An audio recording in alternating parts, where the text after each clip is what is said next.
ጤና ይስጥልን። ዳጣ ቀጣይ ክፍል። ኤቢ በባለፈው ክፍል ላይ ናታንን የራሷ ለማድረግ እንዲሁም ደግሞ አስገድዳ ቀለበት እንዲያደርግላት ትፈልጋለች።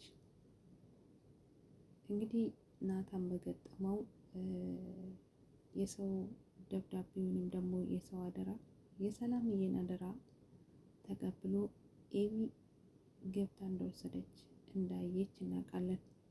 ያንን ነገር ስላየች ናታንን በሷ አስፈራርታ ቀለበት እንዲያደርግላት ልታደርግ ትፈልጋለች።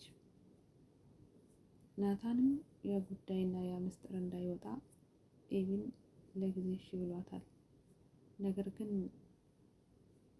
ምናልባት ኤቢ አድርግ ያለችውን ናታን ባለፈው ላይ ፈርቼ ነበር፣ አላደረገም። ያንን ላለማድረጉ ጥሩ አድርጓል። ምክንያቱም እዛ ጋር እሱ አሁን ያለው ከዳጣ ጋር ነው። ከኤቢ ጋር ደግሞ እንደዚህ አይነት ነገር ቢያደርግ ኑሮ ምን እንደሚፈጠር አስባችሁታል? ከባድ ነው። ስለዚህ ናታን አምጧታል። ግን ማርታ ናታንን ቁጭ አድርጋ ባለፈው ኤቢ የነገረችኝ ነገር እውነት ነው ወይ?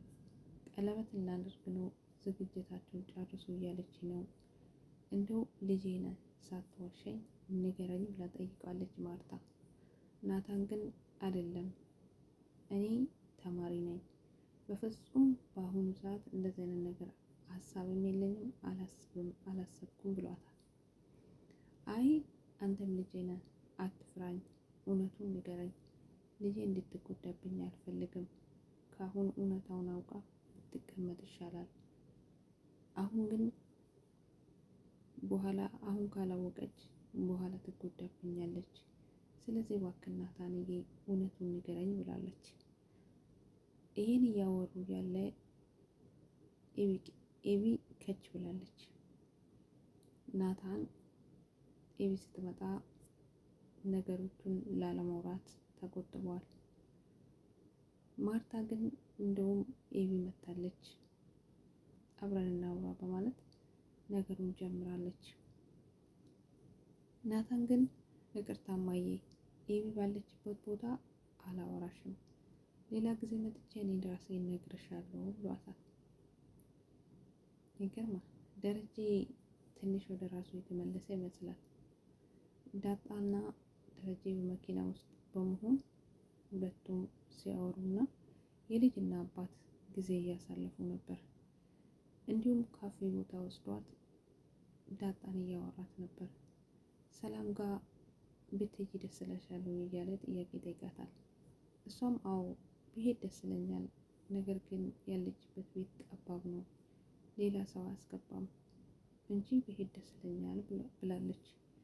ደረጀም ለምንድነው ደስ የሚልሽ ብላት፣ እሷ ስለምትወደኝ ሰላም ስለምትወደኝ ደስ ይለኛል እኔም እወዳታለሁ ብላለች። ይሄን ነገር እያወሩ በመሃል ላይ የስልክ መልእክት ገብቷል። ደረጀም ደንግጦ ሰላም በማለት ስልኩን እያየ ዳጣን ያያል። ዳጣ ግን እንደዚህ በማድረጉ ደንግጣለች። ምክንያቱም ሰላም በማለት ድምጽ ስለሰማች ምናልባት ምጥ ዛት የሆኑ ወይ በማለት አስባ ይሆናል ዳጣ። ደረጀ ግን የሆነ መልእክት ነው ብሎ ደንግጧል ይመስለኛል። ደረጀ አንዳንድ ጊዜ የሆነ ነገሮችን በድንጋጤና በራሱ ነገሮችን ያስታውቃል። ስለዚህ እንደው ደረጀ ለዳጣ እናትየው ማን እንደሆነች ሳይነግራት ሊያቆያት ነው ወይስ ለነግራት አስቧል? ስለ ሁለተኛ ልጁስ ደረጀ ምን አስቧል? በጣም ይገርማል። ለማወቅ ቸኩለናል። ማርታም ሳታቅ ሰላም ለመውለድ ሄዳለች። ምናልባት ሰላምዬ ከወለደች በኋላ ወደነ ማርቲ ቤት ትመለስ ይሆን ወይስ በዛው ትቀጥል ይሆን?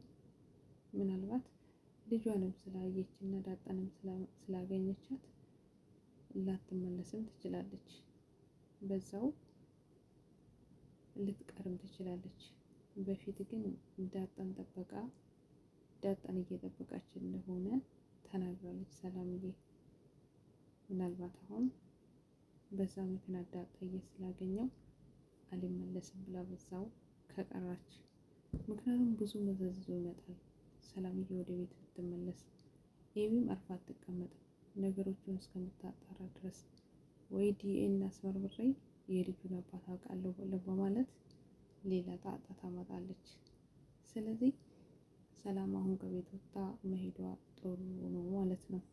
ውድ ቤተሰቦቼ እንግዲህ ቀጣይ አብረን እናያለን። መልካም ቆይታ